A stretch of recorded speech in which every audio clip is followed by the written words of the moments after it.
Well, good evening, everyone. I am, as I said earlier, just excited and ecstatic to see everybody back tonight for our third series of the lessons from the 4 levels of healing that we've been doing each Monday. And tonight again is our third week.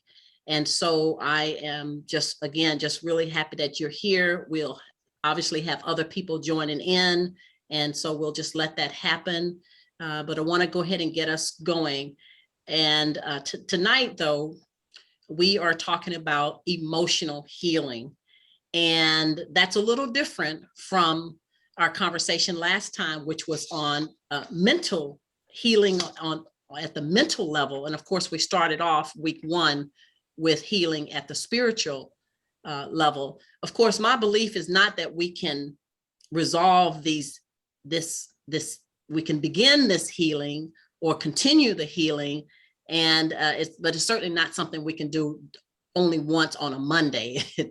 It will happen over time, but the goal is to help us talk together about what we've been experiencing with this pandemic, and then to hopefully give us some level of support in how do we continue, particularly during this difficult time. I was looking at the book, which is by Shakti Gowan, and the book is called The 4 Levels of Healing, which I certainly recommend you reading it if you have that opportunity. It's not a requirement to participate tonight. But one of the things that really stood out for me is something that I had heard a long time ago. And this is dealing with the sadness that many of us are experiencing with this pandemic. And one of the quotes from the chapter on healing emotionally says, "For every tear shed, a day is added to your life."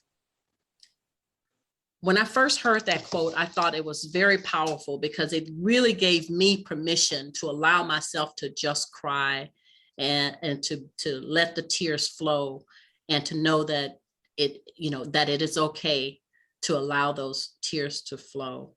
And so I wanted to just sort of open us up with that quote.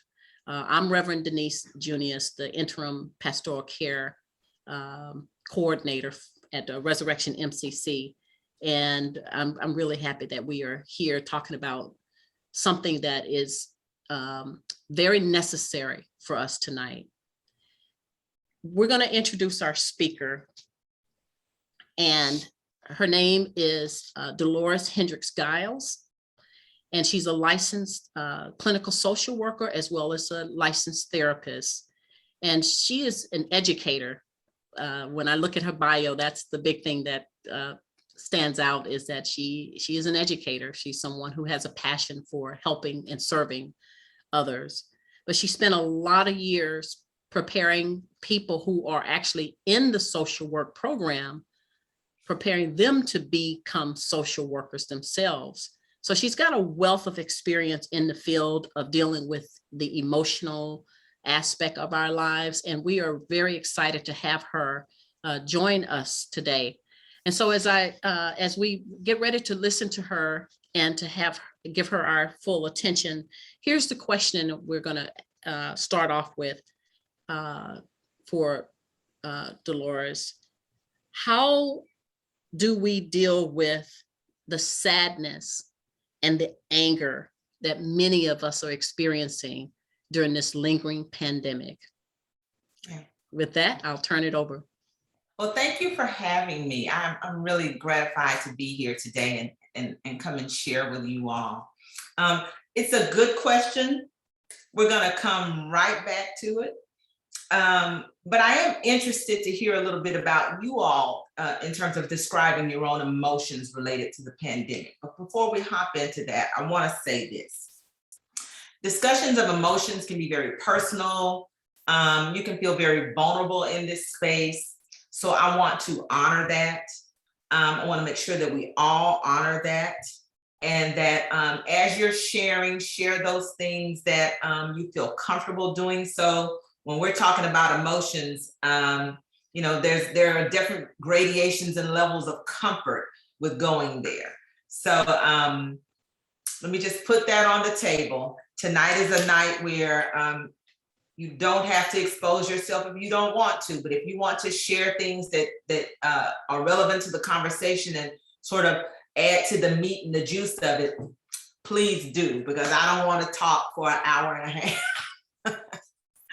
But so that said, there are a couple of things I do want to make sure that we touch on tonight. As Reverend Denise said, I'm an educator, so I like to lay a foundation, and I want to make sure that we talk a little bit about what emotion is. How do we sort of define this thing that's living and breathing and a part of our existence and embedded in every interaction that we have? So we want to lay that foundation.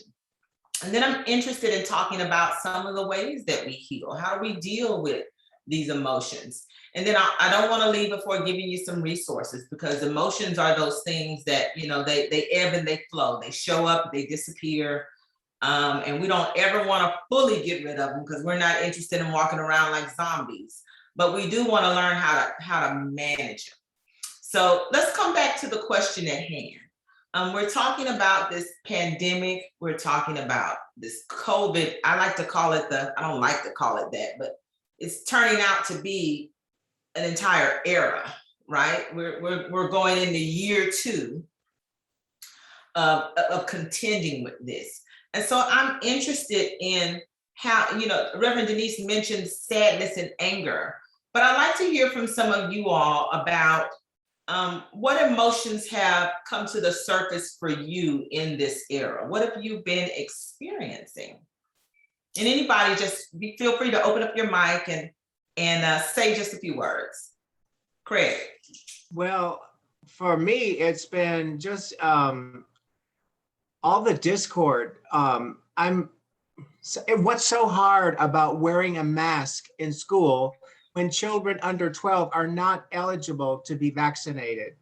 And so why are there so many people against that, like the governor? And, I'm feeling the stress of the polarization of the sides. Mm-hmm. And the tools in my tool belt to deal with that is, my mindfulness practice and breathing and present moment awareness.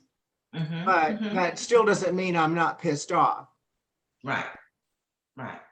Yeah. I'm hearing the frustration.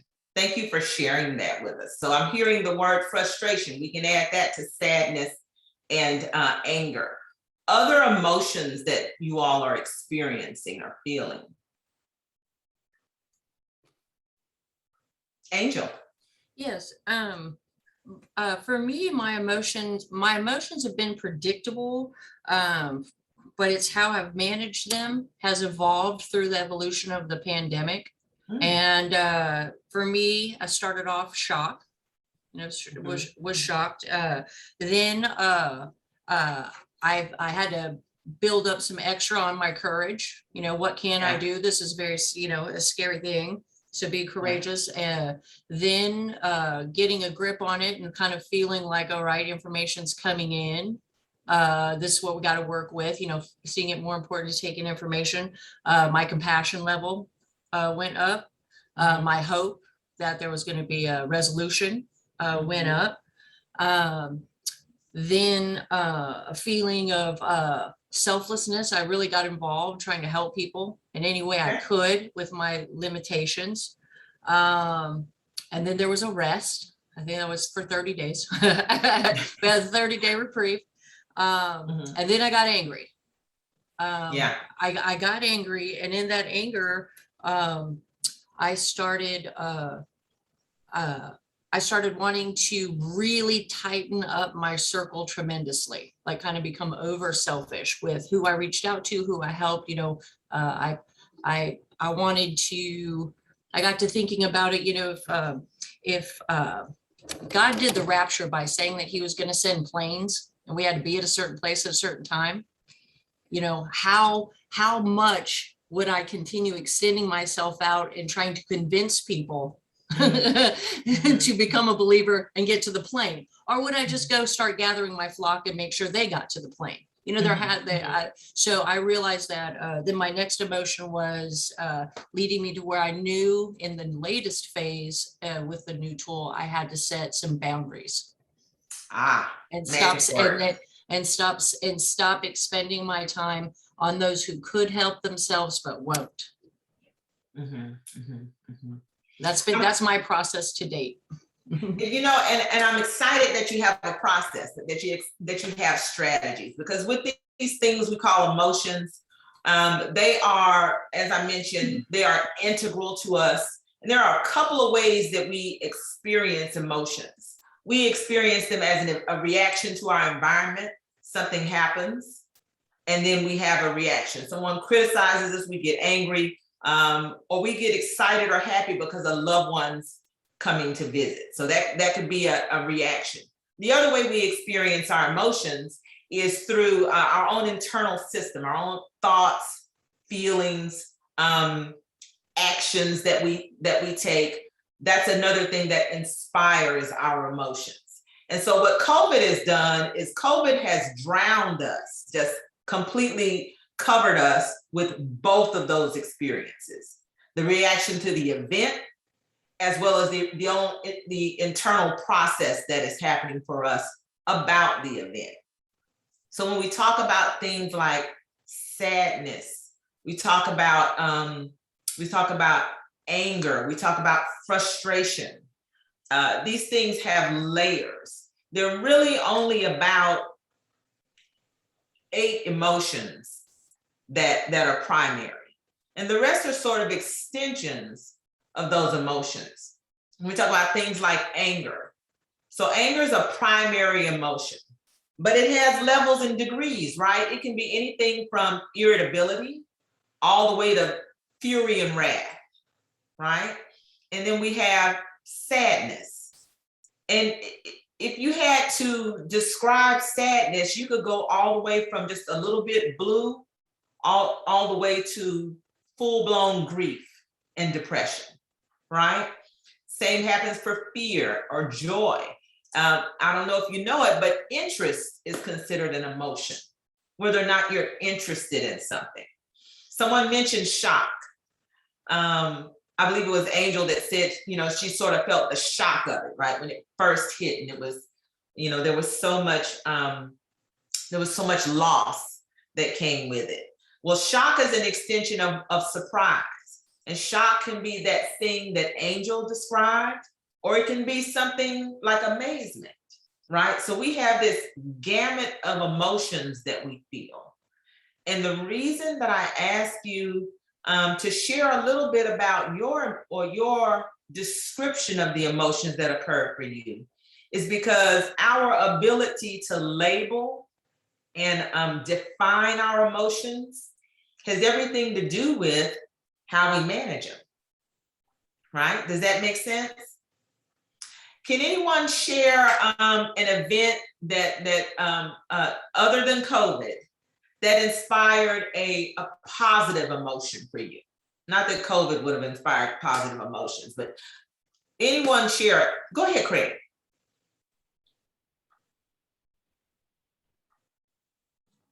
Yeah, sorry, trying to get myself unmuted. Well, one of the positive things that's happened for me is these Zoom meetings, not just this one right now, but throughout the course of this, since the pandemic started, I think that I have created a deeper level of true intimacy and loving kindness with a lot of the people that are here right now, because we have, for me, it's so, when we get on Zoom, it's easy for me to hear. I get to interact because most of these folks I know from church. And so, you know how you have those little 2 or 3 minute casual conversations after the church service is over, or maybe before it begins. But we have the 12 o'clock prayer meeting every single day. And then we have Zoom brunch buddies. And we've really gotten all up in it, so to speak, if you know what I mean.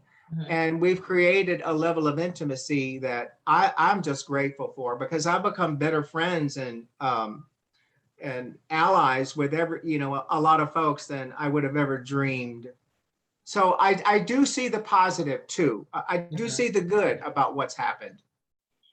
Thank you for sharing that, Craig. That's important to have that as a resource, right? What you're describing is a resource, a way to sort of manage the emotion or balance, if you will, the emotions of all that COVID has brought with it, and finding the good, the lemonade and the lemons, if you will. I believe Gary was also going to respond to. Oh, Gary, go ahead. I'm sorry, I didn't see you there. Okay, well, thank you. No, you were wanting to know how we felt about the pandemic and during Yes, the pandemic and our emotions. Mhm. Well, at the beginning of the pandemic, I was scared. Mhm. I was paranoid. Mhm. I knew that virus was just around the corner and it was waiting to get me. I've got a lung problem and I really didn't think I'd survive that year. Mhm. But now that a year's passed, I'm feeling more confident with my health, that my health is stronger than I thought it was. When I do get sad is when I hear of people who get COVID, Yeah. and then, I get so sad I could cry when I hear of somebody dying. I get upset when that happens. Mhm. And the only thing that brings me back up to a high is just hearing that someone has made it through and survived. And that's my high and lows. Yeah. And they're going to constantly go like that until it's over. Yeah. So You make a really good point, Gary. Thank you for sharing that, because what's been said about emotions is they're like waves in the sea, right? They ebb, they flow, they come, they go. And this is without COVID. This is what our emotions do. So with COVID, it can almost be like a hurricane, right? Blowing in with a real force and then retreating and recovering, and blowing in again and retreating and covering. So what you're describing is sort of that ebb and that flow. Emotions are, they're sort of patterned. For most of us, those patterns are developed. And I know that Darryl, Dr. Shorter, that is, touched on this, last week.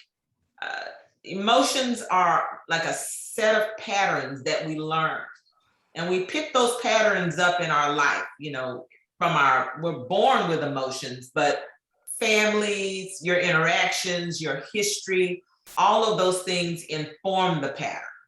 And they sort of make it, what it is for you across your lifetime. You learn a lot of it, right? Can anyone tell me what your family's emotional style was? Was it open? Was it closed? Was it, validating, invalidating? Anyone say a little bit about what kind of emotional style environment they grew up in? Linda. Yes. I grew up, I guess I could say it was a closed emotion. My dad passed away when I was 4. And so it was my mother and my 2 sisters who were 10 and 11 years older than me. So they were teenagers. So they knew my dad more than I did. But when he passed away, it was never spoken about what happened. Nothing was ever told to me. It was kind of, let's not talk about this. Let's ignore it. I don't know why. So I never really got the chance to be able to know how to express my emotions. So therefore, I have a lot of anxiety because it's bottled up. It's a learned pattern, right? Yes. Right. And thank you for sharing that, Linda. It's an example of how what we're told, what we're taught, what we observe in the way family members and the culture the arenas that we grow up in, how they sort of condition us to manage emotions can have a long and a lasting effect on what you do with it, with your emotion in your own life, right? Anyone else have want to share their experience? Laura. I had shingles at the age of 11. And after that, my mother was all about, don't show emotions, don't get excited, don't get over happy, just keep calm, because otherwise you're going to be in the hospital this time. And she wasn't comforting at all through anything that I was going through, even when right after it was like, oh, well, that doesn't matter. You have to stay calm. You can't get upset because somebody did something to you or somebody said something to you. And this is on top of not ever telling her that my brother had sexually abused me before I had the shingles. So I was 10. And so emotions got severely depressed.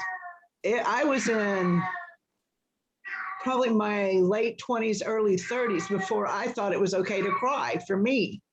I taught my kids it was okay, but for me to cry, no way that I would cry, because that's showing emotions, and emotions were not something to be exhibited in front of anybody.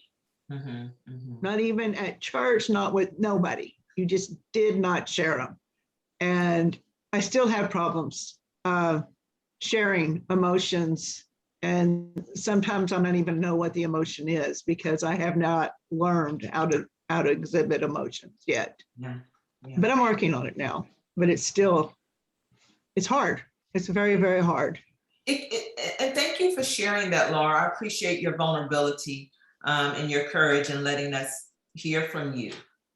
You really speak to the complexity of emotions. You touched on a couple of different things. One, the conditioning.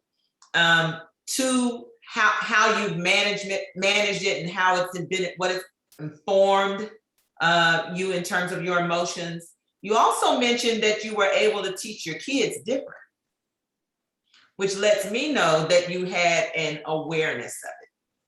And an awareness of a pattern doesn't automatically mean that we change the pattern, but it's definitely a starting point. It's interesting because with emotions have a few components to it. And I think, Laura, you really sort of brought out the idea of how complex they can be. When we're looking at our emotions, there are a few things that you've got to be able to do in order to make a change. You've got to, one, be able to perceive the emotion. And what that's really about is being able to label it correctly and understand it accurately. So if we go back to those primary emotions that I talked about a moment ago, where we talked about anger and sadness and fear and joy and some of those general emotions, there's a secondary sort of emotion that's typically hunting behind that, as my grandmother would say, just sort of laying in wait. And that can be the thing that drives your reaction. So if you're saying you're angry, but really what you are is hurt. And if people are understanding you to be sad, but really what you are is lonely. If we haven't labeled it quite specifically and quite right, what are we working on, right? Am I working on anger, or am I working on the hurt? Am I working on being sad and all the things that come with this? Or am I really looking at the core of the loneliness that's causing it? So one of the important things about the complexity of emotion is being able to, label it in a way to perceive it. And that perception has everything to do with, what you observe, facial expression, body language, biological or physical manifestations like pain or anything like that. That's your perception of it. The other part of sort of managing emotions has everything to do with how you reason it. And again, this is something that Dr. Shorter touched on, those cognitions that are under it, thoughts, actions, those kinds of things. It's true that emotion is a signal for how to react. Emotion is also a signal for how we prioritize things, right? If someone walks in, if you're in the, let's say you're in your den or your family room and you're watching TV and you're relaxing and enjoying your time, and someone walks in screaming at the top of their lungs, your attention snaps away to see what that's about, right?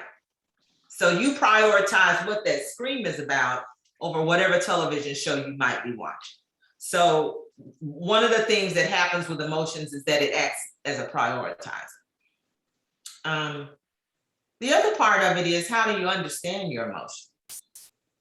And you are the interpreter of your own feelings. You're the very first interpreter.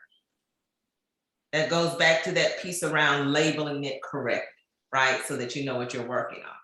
But if you're in a relationship, or if you are in a social setting, Craig talked a lot about the intimacy of this group and getting to know you all. As you engage with one another, as you talk to one another, you are also observing and interpreting the emotions of the people that you engage with.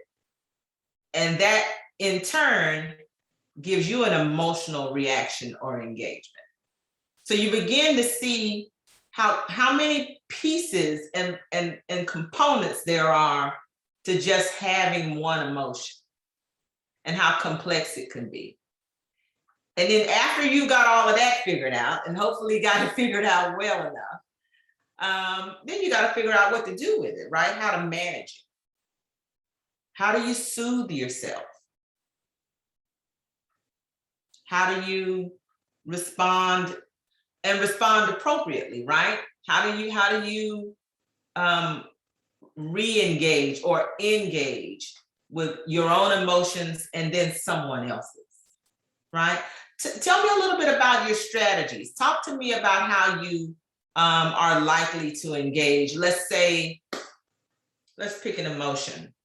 How would you engage with someone who was angry at you? Craig. So I have this idea about not being in denial of what is there. So if someone makes me angry, then I would attempt to experience that anger fully and kind of maybe even set a time limit on it, and then just try to pass or move through it. But I've gotten into trouble in the past when I felt things and then tried to deny that that thing was there. And then just pushing it down and pushing it down and pushing it down until, you know, and if it's anger, finally it just explodes out in some kind of bizarre way that, you know, you could be in line at the supermarket and then you blow up at a complete stranger or whatever, you know. So I've just tried to acknowledge what's there, especially if it's negative. I mean, we all love the joy and, you know, the happiness and the hope. But when the other stuff comes, I allow myself to just try to go deep into it and experience it fully, and then just pass through it and let it go. I'm thinking about in the book, the author talks about how oftentimes we encourage people to, you know, have this unconditional love, Right. and you know, accept, finding all the positive ways. And so often we, you know, are, from a society standpoint, we're not addressing some of the you know, really realities of these emotions that come up. You know what, Craig and Reverend Denise, you make very interesting points, because one of the things that struck me that Craig just said is, you know, the notion of how society sort of trains us not to be emotional, like, you know, stiff upper lip. You know, I had a teacher tell me once, I was on a dance team in high school, and I like pulled a muscle. And she literally told me to suck it up, which was physically impossible, right? So those kinds of things where you just have to be tough, right? You just have to hold on to it and push it down. A lot of that comes from sort of, you know, and we're not blaming parents for everything. Lord knows if you grew up in a family where it was passed to you to tamp down emotions, chances are it was passed to that parent the same way. But parents aside, society will tell you that. And Reverend Denise just mentioned, you know, in the church, we're turning the other cheek and we are, you know, sort of taking it on the chin. And we're not saying those are bad things to do. But what do you think would happen if you do too much of that? What begins to happen if you're not expressing your emotions? What are y'all's thoughts on that? What happens? Let me hear from someone who hasn't said anything. Let me hear from, all right, Miss Rhea. So I think that your self-esteem suffers when you do that. Mm-hmm. I was gonna say a couple of things throughout some of the things that you've mentioned. I love that you said, I'm the first interpreter of my emotions. Right. Because sometimes you get people that tell you how it is that you're feeling, you know, and sometimes it's really hard to overcome that. Mm-hmm. And I'm also someone who has failed tremendously in therapy trying to name my emotions. I'm one of those. And so you were asking a little, this last question that you asked is how do you react if someone is angry with us, or is it the other way around? How are you reacting when someone is angry with you? Yes. So I come from a very loud, dysfunctional, manipulative parent home life. And so I tend to have a very short fuse with anger. So I have to be very careful with that. I've figured that part out through the years. I'm not always successful.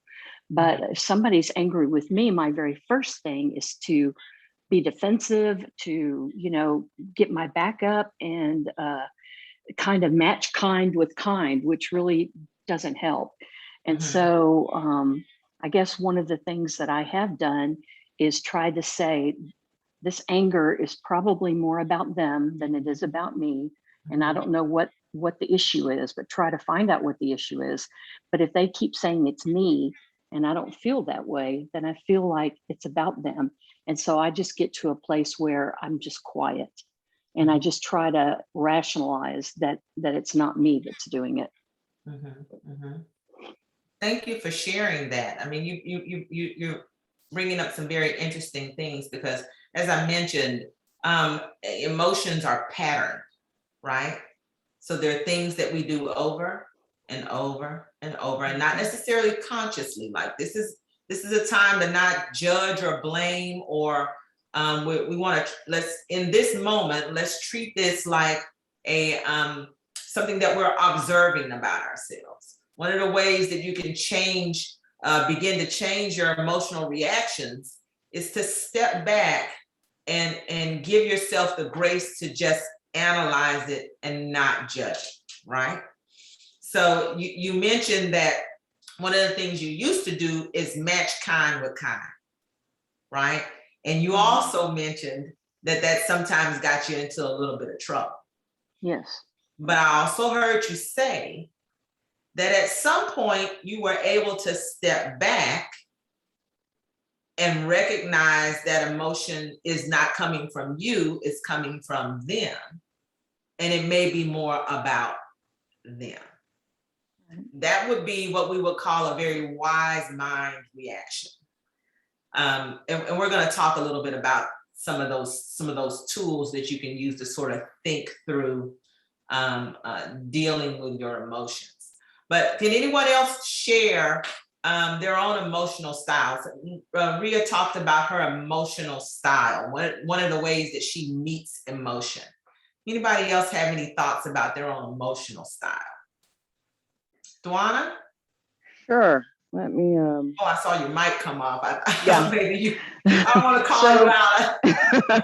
I saw your mic come off. I thought maybe you wanted to share. Yeah, so I grew up in a household that was where the attachment was very kind of anxious avoidant, insecure attachment style. And so I was basically, taught not to deal with it, and to tamp it down. And it wasn't until I became an adult, and actually I'm a social worker by training. I'm not licensed. Social worker. Macro social worker. But it wasn't until I became an adult, and I worked with, for the last 25 years, I've been working in child welfare with children who've been traumatized by abuse and neglect. And I took a training on trust-based relational intervention. Many people know it as TBRI. And it wasn't until I went through one of the assessments that they do called an AAPI that I learned why I responded to life the way that I did. And it had everything to do with my attachment style in the household that I grew up in. And so I was fortunate enough to be able to learn how to kind of to work through that and undo that, so to speak, and develop some more healthy ways of dealing with things, because I found that keeping things inside often caused me to be physically ill a lot. I had physical body pains.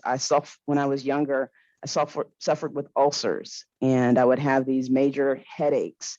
And it was because I wasn't able to, I was holding everything in. And once I became able to learn strategies to release and to be authentic, and just, when I'm pissed off with somebody, tell them rather than be passive aggressive about it. Things got so much better. And it not only helped me as an individual, but it helped in my relationships with both intimate relationships, professional relationships. And I think I became a nicer person. So, so I would say now I have kind of a learned secure attachment style, and just use various strategies to make sure that I'm staying on top of not regressing to that insecure little girl who always wanted to please everybody. Thank you, Dawana. Thank you for sharing that, because what you're really starting to touch on here is some of the ways that we begin to heal ourselves. Some of the things that need to happen when we start talking about, making a change when it comes to our emotions. One of the first things that needs to happen is that I mentioned that we need to label that emotion, but we also need to recognize that there may be something going on with our emotions that's not useful to us or adaptive for us, or not everyone has that kind of insight, right? And so you'll have to be very diligent about what are the clues around my emotions that get me into trouble, and what are the clues around my emotions that are very useful for me, that, if we want to call it, get me out of trouble, right? And I mentioned that we would talk something about some of those tools, what some of those skills are. Several of you have mentioned the idea of mindfulness. Show of hands, how many folks are practicing some kind of mindfulness skill? Oh, good, a good number of you are. Yeah, excellent. Is anyone willing to share what their practices are? What kinds of things you're doing in the area of mindfulness? Craig? Breath awareness, breathe in, breathe out. And then there's that loving kindness, where you start out with, I deserve, or I request loving kindness. I am loving kindness. And then you push that forward to someone that I wish Delores loving kindness. I wish Delores, and so you accept, and then you push it back out. Excellent, Craig. Thank you. Other mindfulness skills. I saw several hands. Robert? Yeah, I was going to say one of the things that I try to do is to take it away from myself. You know, I think people internalize stuff and they take it upon themselves. And I try to turn it away from me and being selfish and being, okay, well, why is this person doing this to me? Or why is this happening to me? Versus, you know, okay, not everybody is in the same place in life as I am. Not everybody has had the fortunate things that I've had, or not everybody has done the same things that I've done. So they're going to have a different perspective. They're going to have a different understanding to life and their emotions and the way that they react and act to things. So I have to kind of take it away from myself and not be as selfish about me. Okay, thank you for sharing that. We're going to visit this whole idea of self-concept around selfishness and self-care in just a moment. But other mindfulness practices. Yes, Laura. One of the things I do with not everything, but working on that, is first try to acknowledge what my emotion actually is, or what my feeling is from the situation. Because I used to say I'm frustrated or I'm tired, when what I really was angry as hell. Okay, and realizing what the real emotion underneath it was. So figuring out where my emotions, where my feelings are coming from, and actually identifying what kind of emotion it is. And then go back over the situation and say, okay, what part did I play in this? Or did I play a part? It's actually one of the 12 steps in OA, because I'm in a 12-step program. And it's one of those, okay, what part did I play? Or did I have a part? Was it something that just happened and I had no control over? Then I need to know, I need to let that resentment and what other emotions are coming up, you know, realize they're my emotions, but my part was, you know, I was blindsided or whatever, and I didn't know what was going on. Or what part did I do have, and acknowledge that part to the other person and say, I did play this part in this. I would like to discuss it. But first I have to figure out where it is and what it's doing and what part did I play in it, to be able to mindfully be able to talk to somebody about where things are and how to go forward. Thank you, Laura. I'm loving this, because you guys are really actually describing strategies that are very useful to managing your emotions. And in this era of COVID, we need all the strategies that we can get, right? We need all of the coping skills that we could possibly use. I want to give you all a sort of a prism to look through when you're thinking about mindfulness. I want you to think about your mind or your emotions as it relates to your mind in sort of 3 separate sort of sections. That one of those sections is your reasonable mind. That's the place wherever all your logic resides. That's the cool head. That's the person who can problem solve, think clearly, and do all of those pieces that are so just rational, right?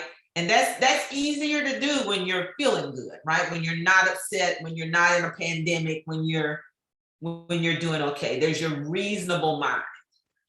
And then I want you to think about the other side of that being your emotional mind, right?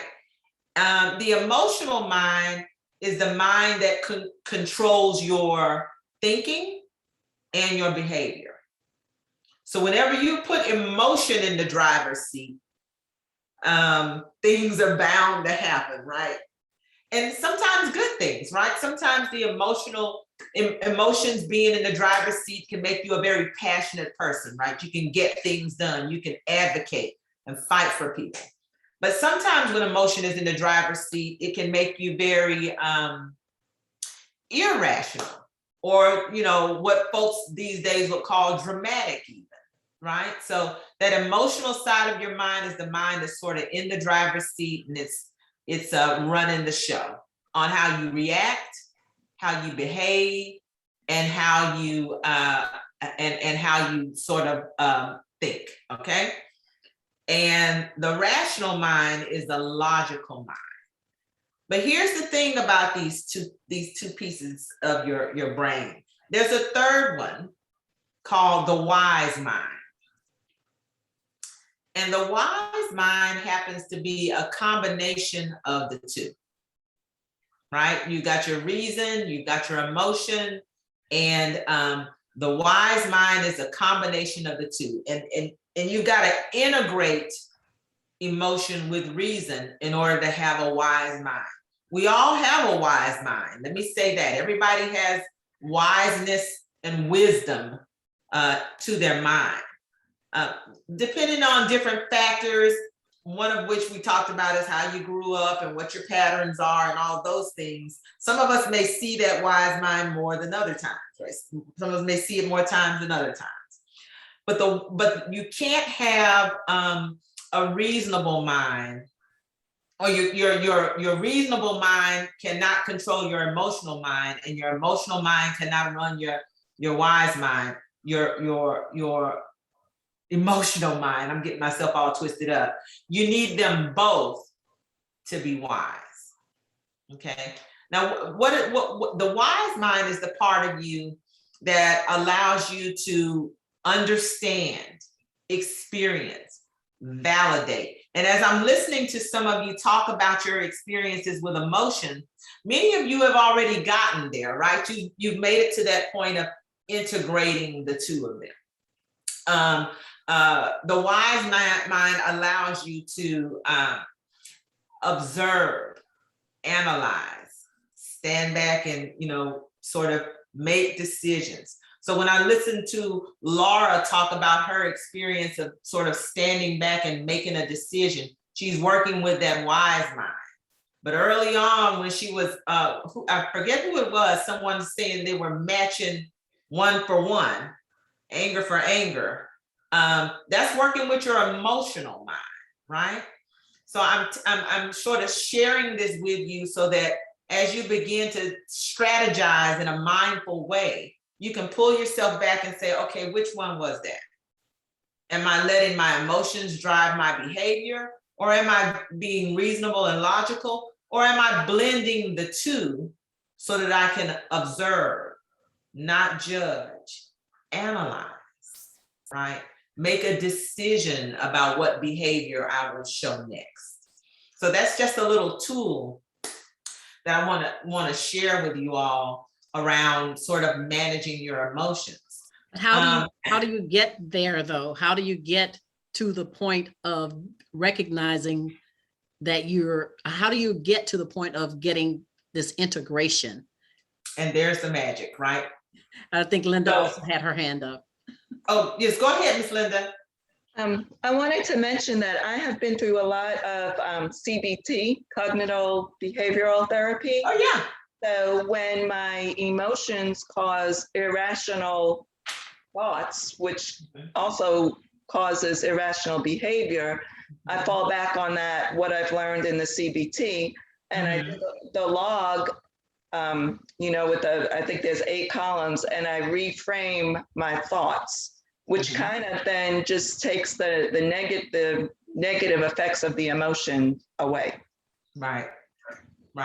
And what you all are describing, and the answer to Reverend Denise's question is really about skills development. It's about skills development.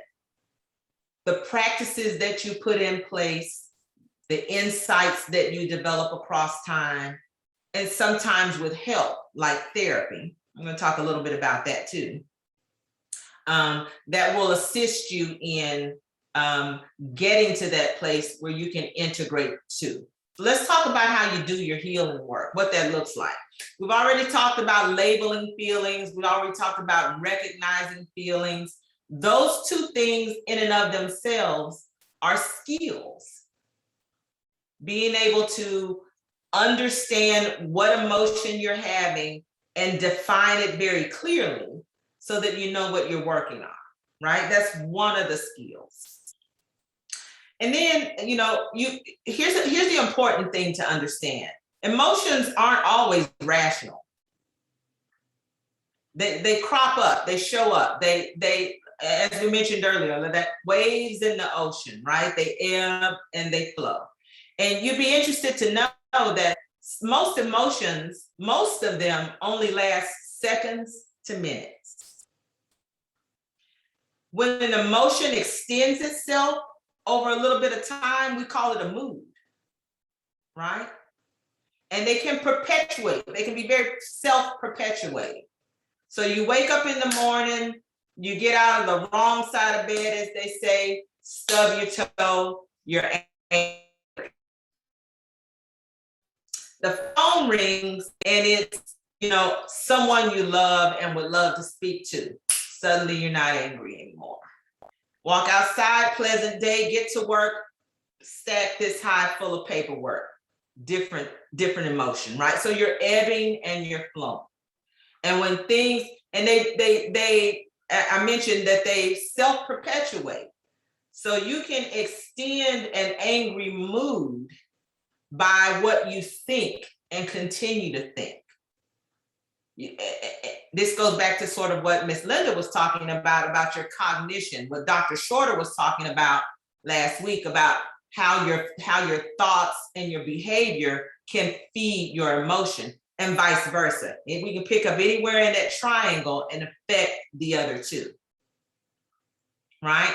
So emotions can be very self-perpetuating. And the way to begin to shift that is to understand that it's occurring, right?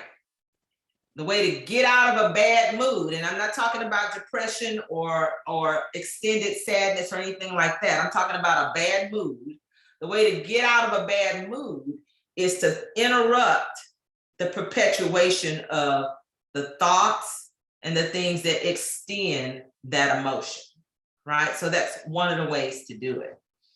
The other way to do it is to think about how you express your emotions, right? How you express your emotions. One of the ways you can impact the expression of your emotion is to be able to find just one somebody. And I believe Gowan said this in the book. One person that you can be authentic and honest with. Now, obviously, the more you can do this and the more people you can do it with, the better. But to find that one person, and it might be a family member, it might be a friend, it might be a loved one, it might be a therapist, that you can have an honest expression of your feelings with. Someone that you can be authentic with. The other thing you can do is develop the muscle, and I call it a muscle, right, of self-reflection, of being able to own your own feelings. Someone said earlier that, you know, the world, your family, different people in your life and culture will tell you what you think, right? And sometimes we begin to believe it. And the more we believe it, the more we're not able to distinguish or validate our own personal feelings. So that small voice in you that says, no, this is how I really feel, and being able to own that. One of the things I bring up my grandmother a lot because she was a very, very wise woman. And the whole time she was talking, I had no idea what it meant. And now that she's gone to glory, I just reach back into so many of her sayings, and they have power. And one of the things she used to say is, you should be able to tell yourself the truth. Look, if you're not going to tell anybody else the truth, tell yourself the truth. That's what she used to say. If you're not going to tell anybody else the truth, tell yourself the truth. And back then, I used to think it was a lesson in not lying. But now that I'm older, I understand that it's a lesson in authenticity. It's a lesson in owning how you feel about a thing, even if you can't do it out loud. And that's in my head, that is the power of reflection. Sitting back, thinking about what something means or is happening. Other things. Validation. Validation is important. And several of you talked very personally and shared with us very personally about the experiences that you've had in your growing up years. The experiences that have, maybe you looking back on them have not informed your emotions well. And we're not saying that in a judgmental way, but we are saying that these things happen. You can't hardly go through life and not experience those kinds of emotions from someone, right? And so validation becomes very, very important. That's really about having someone in your life who can say, I understand, I acknowledge what you feel, right? I acknowledge it. And acknowledgement is not the same thing as agreement. Let's make sure that's clear. Acknowledging a thing is not saying I agree with you. It's saying I hear you and I understand. I understand how you feel. The other piece of it is empathy. Somebody tell me the difference between empathy and sympathy. Anybody?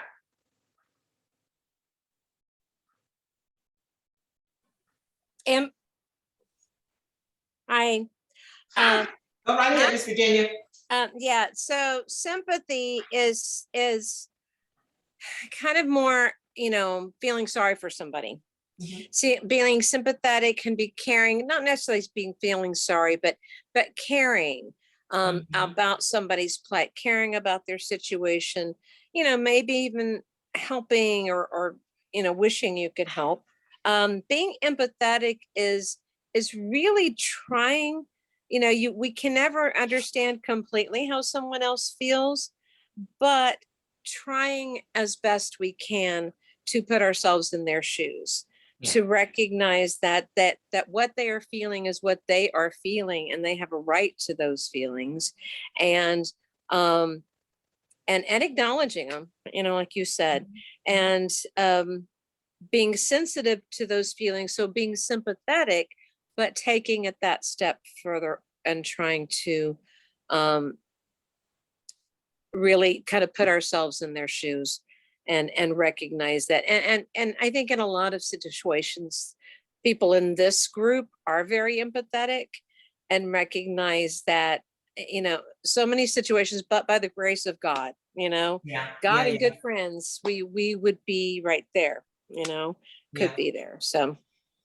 Yeah. Excellent explanation, Miss Virginia. Thank you so much. Empathy. I'm a social worker too. Oh. Social workers. Verge, I was wondering. To the choir, Miss Reverend Denise. Yeah, I was wondering if Verge was going to disclose, so I'm glad you did, Verge. That's good, though. That's good. I've got folks who can help sort of bring these points home, though, right? I mean, it's very important to understand that an empathetic response sounds much more like, I see your tears. I know that you must be going through a rough time, which is very different from I'm so sorry that happened to you, right?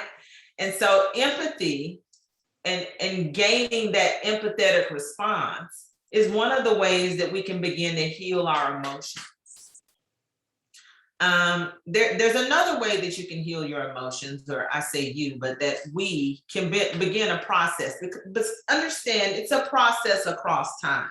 There's no light switch that's going to happen, and we're going to be, exponentially emotionally better without real diligence, right? And one of those ways is setting boundaries. you gotta understand what your boundaries are, right? And nothing makes people madder than when you set boundaries.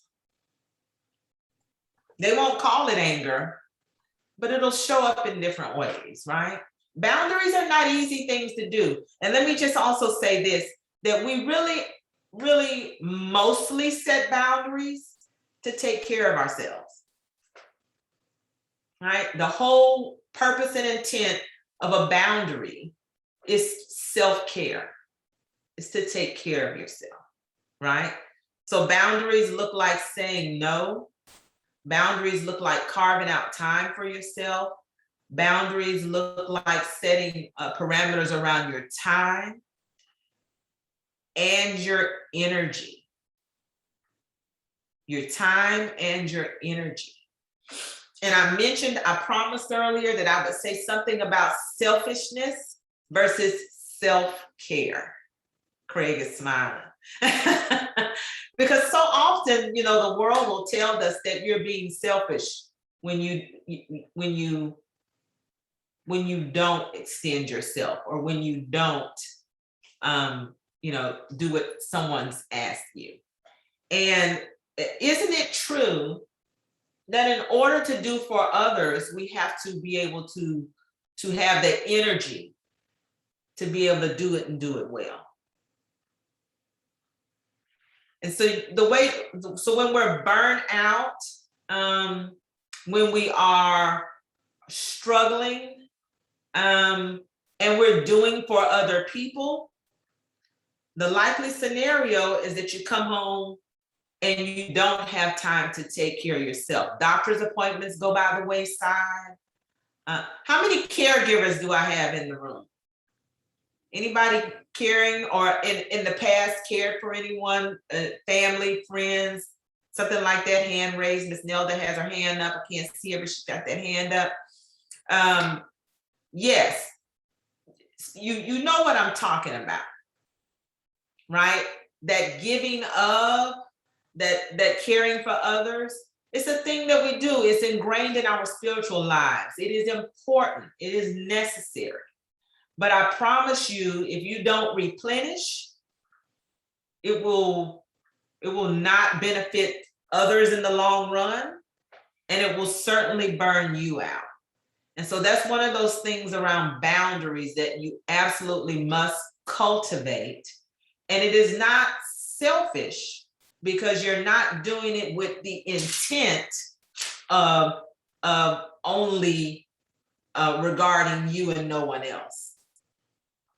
When you self-care, you are doing it with the intent of filling your cup, of re-energizing, of getting that battery charged so that you can go back out. So the difference between self-care and selfish is the intent behind it. And the end result, if you haven't done it. How are we on time, Reverend Denise? We're okay? We're good. We're good. We've got another good 15 to 20 minutes. Okay, so that's enough time to do a little exercise with you all. There are some other things I wanted to sort of talk to you all about, sort of switching gears here. Wait, before I switch gears, I just looked at my notes, and there's something I want to say to you that's important to Reverend Denise's question about the how we heal ourselves. So we talked about recognizing, we talked about labeling those emotions. We talked a little bit about trying to understand what's under those emotions and setting boundaries. And we talked a lot about expression and validation and all of those pieces that we begin to do for ourselves and expect from others. But there are a couple of other things that I can't get into tonight, but maybe another time. One of them is regulating your emotions. And that's really about sort of being able to experience positive things, increase the strategies that you use to be more mindful. And a lot of you have described a lot of those strategies. I'm very gratified to hear that so many of you have gotten to the place of wise mind where you actually are analyzing and stepping back and thinking about and deciding what to do. The other thing that I want to leave you with is the notion of, and this may not be necessarily good news, but necessary news, and that is the idea of tolerating distress. That's the notion of, when your emotions are heightened and they're difficult, and all the complexity that we've described, being able to sit with that. And being able to sit with it to the extent that you are accepting, non-judgmental of it, and you're not trying to control it as much as you are in that space of observation and just riding through. Somebody earlier said, was it Angel, who said that you just ride through to the end, right? Till you get to the other side. What she was describing was distress tolerance.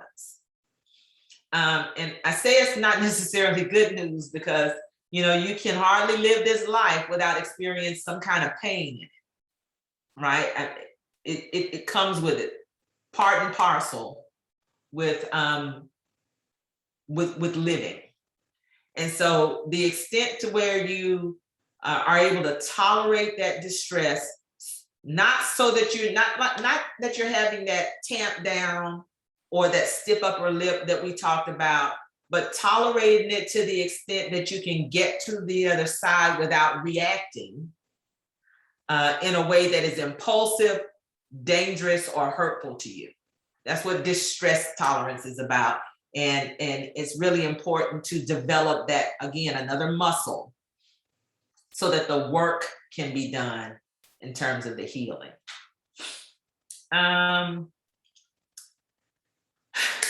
Managing your energy. How do you all manage your energy? And when I say your energy, I'm talking about the energy you expend and the energy you hold back for yourself.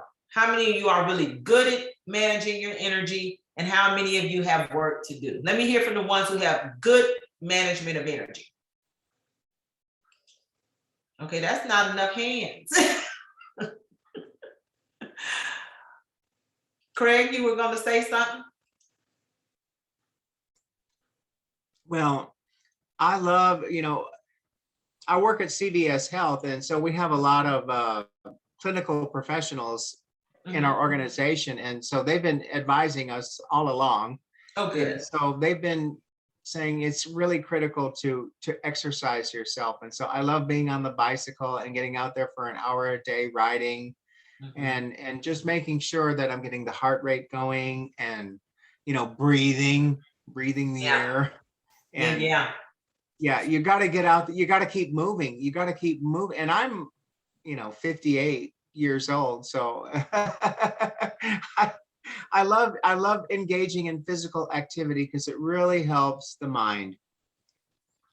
Thank you for sharing that. It's true. Time is infinite, but energy is not, right? Energy is a finite thing. We only got so much of it, and you really have to think about how you're managing it. A couple of things come to mind. Go ahead, Reverend Denise. Nelda has put in the chat that since she's retired, she can manage her energy better. She's pretty good at it. Yeah. There's nothing like having more time, right? To be able to manage it well, But I'm sure, Nelda, you can remember a time when, your time was a little more truncated, like, and oh, there she is. Hi, Nelda. Yeah, you can remember. Yes, it was awful. To the point where my doctor basically said if I didn't retire, my work was killing me, and that if I didn't retire, I would be dead in 4 years. And I laughed it off, and she said it's not a joke. So everything you're saying is absolutely correct. It affected everything from my physical health, my physical body, my emotions, my mind. When you live in stress 24/7, it's just not good for you. So yeah, now it's wonderful. I take naps. I exercise daily. and I meditate. I take time for prayer. I mean, it's beautiful. Yeah. It's really important to manage your input, your output of energy and your input of energy. And it affects your emotions greatly. We talked about extended emotion being a mood, right?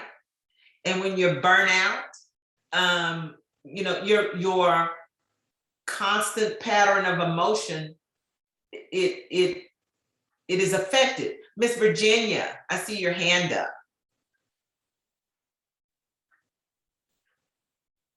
You're on mute.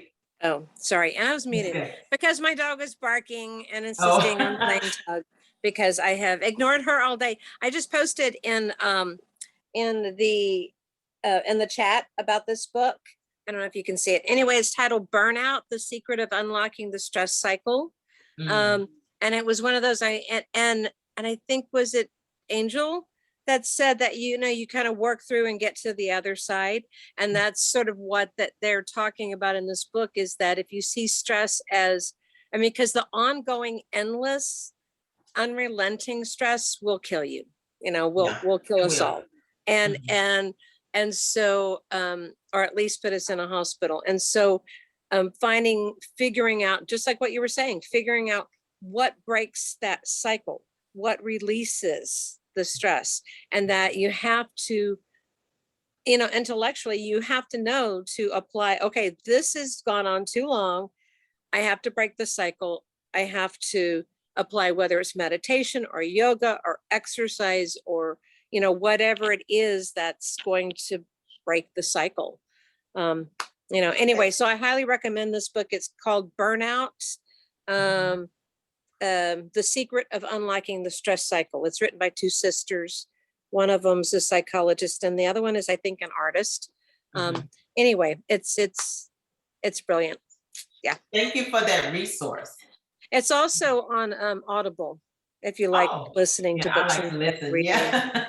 That's good to know. Thank you for that resource. I think Ms. Virginia is absolutely right. Like, you do have to break the cycle. And one of the things that you can think about in terms of breaking the cycle is understanding sort of your values and your priorities and making sure that they are aligned. Because what will happen is we'll say that, this is a priority, family is a priority, exercise is a priority. It's important, but then we'll do something else, right? We'll stay at work 2 hours later, or we'll come home, cook dinner, and boot the computer back up, or, so you want to definitely make sure that you align those values around what's important with how you set your priorities when it comes to time, and not just time. I want to take the conversation off of time, and I want to put the conversation on energy. What you give your energy to, and where you get your energy from. So what gives you energy? Is it the people that you love? Is it exercise like Craig? Is it reading this book that Miss Virginia just showed us? Is it, you want to be able to start to think about, what are the things that put energy back into my life? And what are the things that expend energy from my life? Those things that put energy into your life are the ways in which we recharge. The things that take energy out of our life are the ways that we expend it. And they're not good or bad. Don't put a value on them. Just just quantify it in the sense of flow, in or out. We're not here to judge it. We want to think about the flow of it. I believe Angel wanted to comment. Angel, go ahead. Yeah, I really liked what you said earlier about just speak to someone. And what I've being so involved in this pandemic from a helper warrior standpoint, one of the things that I've found that helps me keep my energy up, and I think pretty much everyone here, is you know, when we can talk to people who've been to the battle and survived and came out, and we can hear what they went through and find similarities, you know, that can, you know, gives you hope that, you know, we can make it out of this battle, you know, with COVID.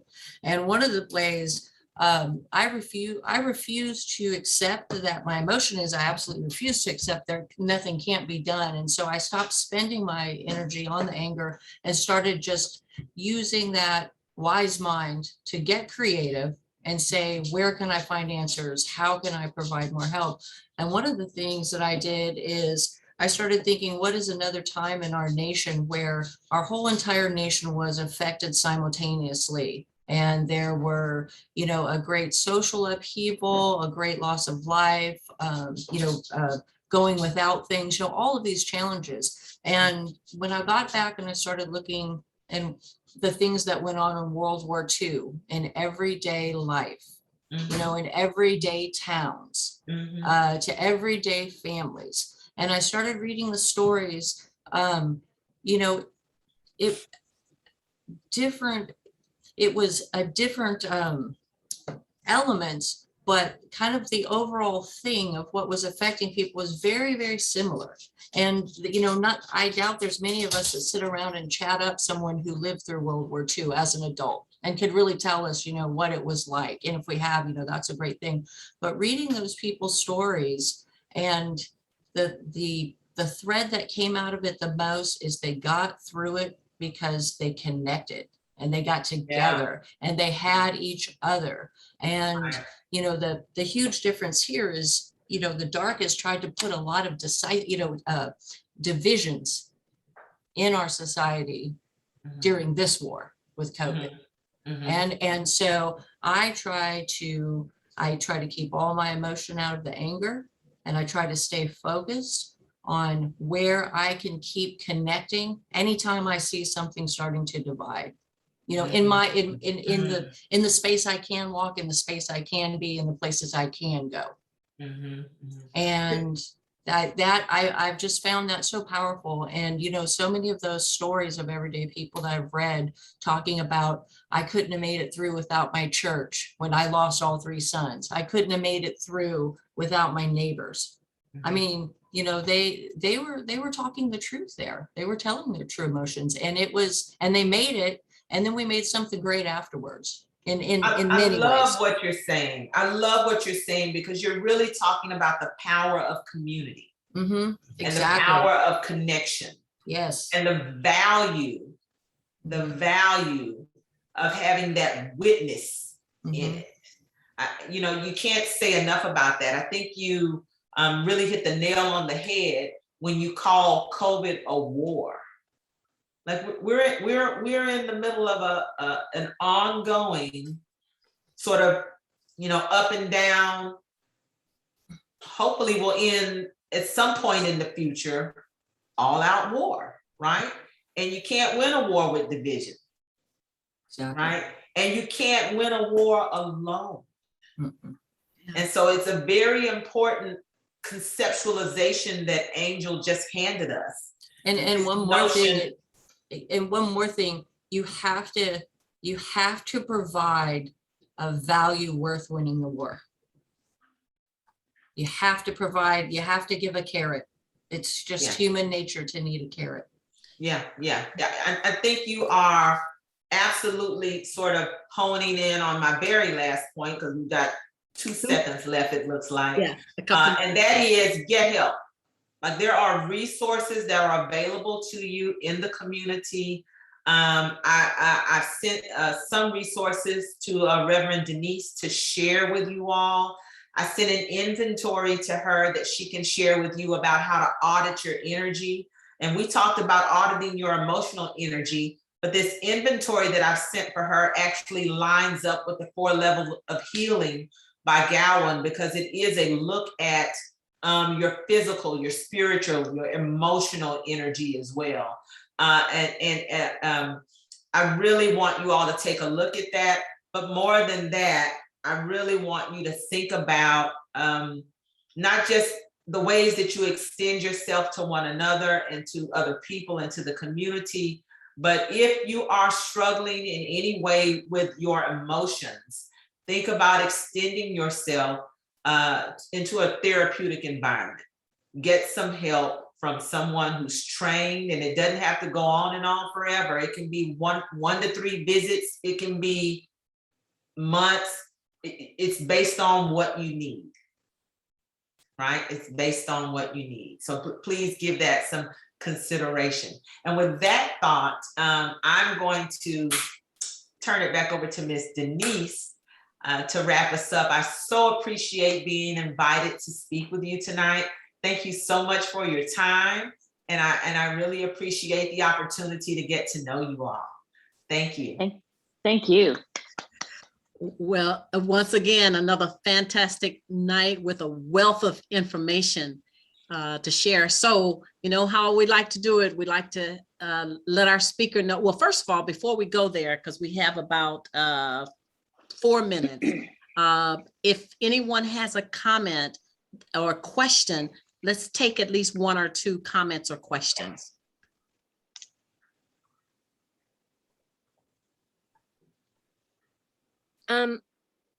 Yeah, do you know, can you recommend a good website or clearinghouse or referral service for therapists versus just kind of, you know, finding the random therapist that my insurance covers? Yeah. So there are one of the best ways to look for a therapist, and you know, the clearinghouse that your EAP might recommend, or the clearinghouse that your job or whatever might send you to, may be based on what they decide to pay for, right? So you may or may not discount that or use that. But one of the better ways to look for resources is through the affiliations for the different kinds of resources. American Association of Marriage and Family, American Psychological Association, National Association of Social Workers. There's another, American Psychoanalytic Society. Go to these agencies that have vetted these professionals and can tell you who's in your area and what kinds of things they specialize in. The other thing you might do is go to, there are a number of resources that are available in the, I don't know who lives in Harris County or other counties, but even if you don't live in the larger Houston proper, there are resources that you access from the Harris County tools. So Mental Health America has all kinds of resources specified to the kinds of needs that are out there. They have a really good, they can act as a really wonderful clearinghouse. And then depending on income availability and ability to pay, copay, those kinds of things, look at your county resources. I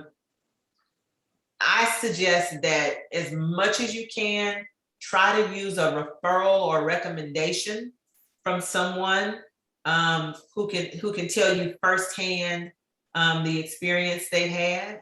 And even if you don't use the same therapist that they recommend, they may know someone in that office. You know, there are some reputable, very well-trained clinicians in the community who are perfectly happy to do a sliding scale or assist in those ways. So I love the idea of friend, family, and medical professionals and their recommendations going at the top of your list. Okay, well, thank you so much for that. As always, we like to let our speaker know what we are walking away with. So if you could take a minute, if you have access to the chat, to put that one word in the chat that you're walking away with, and we'll capture those so that we can share those with the speaker. And the other point I want to make is that I've placed in the chat a link for next Monday's speaker. She would like to do an assessment, and so she's prepared this document for you. So if you can grab the link to get a head start, I will also email out the PDF document so that you, if you aren't able to capture the link, everybody tonight will still receive it in email, but you can get a head start on that. So, well, Delores, I don't know what to say. This has just been phenomenal. I think that this has been extremely helpful and very timely. Yes, I see people clapping. Some of the things that's going in the chat right now is self-care is not selfish, helpful tools and validating presentation, hope for us all, energy assessment is about to happen for me. I think people are walking away with some very useful tools and some things to think about. And that's because you've been so willing to share with us your experience. I know that as a professional, even during these trying times, it gets really tough to be able to put out so much to others. And so we appreciate the time that you have given to each of us. So thank you so much. Thank you, everyone. I appreciate the opportunity. Okay. Everybody be blessed. Okay. Yeah, Next, Denise? yes. Hey, Denise, can you email that link to us? Because I'm having difficulty opening it. Okay, for I will customers. actually email the PDF document itself. Yay, Okay. thank you. Yeah, and so we Oh, look. and let me say that the document says like children's backpack or something for children, but all of these agencies have resources for adults. Yeah, so two things I'm going to send you. I'm going to send the resources that our speaker tonight has provided, but in addition, there's a document for next week. And that's the one that I was referring to so that you could be better prepared for the discussion next week. It's a long document, so be sure to take a look at it. And so I will email that PDF out and I also place that link in the chat. So good night, everybody. Thank you so much. Good night, everybody. It's been wonderful. Night. Good night. Thank you.